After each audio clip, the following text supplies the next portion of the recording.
St. Mary's Cemetery on the north side of Pittsburgh is a place I've been to dozens of times. My grandmother, Martina Knaus, was buried here in the 1970s, next to my grandfather, Anton.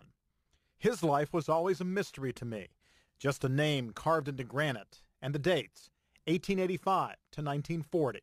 Now, your grandfather, Anton, came over twice. Now, Anastasia Harmon of Ancestry.com is helping me fill in the blanks, a lifetime pieced together through old ship records, census data, and even a World War I draft card.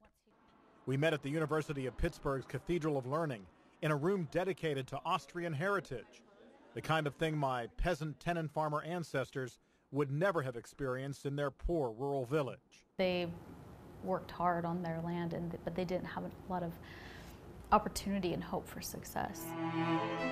So like other Europeans at the turn of the 20th century, Anton and his sister Alois followed older brother Michael to America in hopes of a better life. They lived with Michael, who came over a few years earlier. And as far as we can tell, all three children of this couple, of your great-grandparents, came to the United States, but we can't find record of them coming to the United States. Pittsburgh was the center of the Industrial Revolution, producing half of the nation's steel. Opportunity forged in the mills on the banks of the Allegheny River. Many of the immigrants who came here to Pittsburgh in the early 20th century ended up working in those steel mills. But not my grandfather. My grandfather worked in this building. They didn't make steel, they made iron. Iron City Beer is an iconic Pittsburgh product, made in this building for almost 150 years in huge vats that once sat right here. Anton Knaus was one of the men who bottled it. During Prohibition, he made ketchup at Heinz and worked in a meatpacking plant. He came back here in the 30s when Prohibition was lifted. Well, it wasn't farming, but working here, working in the other factories, ketchup and meatpacking, he owned his own home. And this is the home he owned, a two-story house on a hill above the city.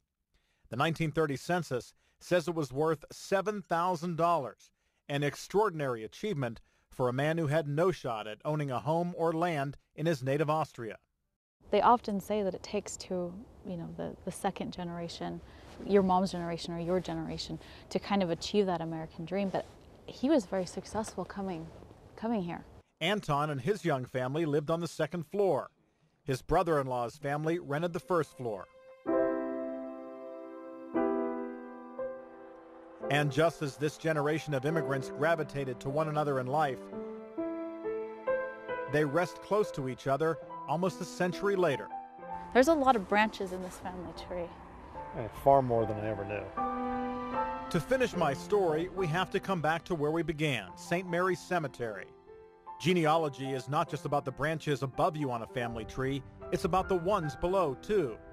And this is where mine come together. My firstborn son, Jared, is also here at St. Mary's. He died more than 20 years ago at age 4. Since then, I felt badly that he was so far removed from his family. It turns out he's not. He's next to his great-grandparents, but my grandfather's brother, Michael, is also buried nearby, next to his wife, Josephine. And there's more. Joseph, Marie, and Frank. Michael's daughter, Rose, and her husband, Coleman. Anton's sister, Alois, is buried here, too, in an unmarked grave. There are Bachs and Pinters and Almers, all closely related to the generation that came to Pittsburgh more than 100 years ago. The book of Matthew says, "For where your treasure is, there your heart will be also."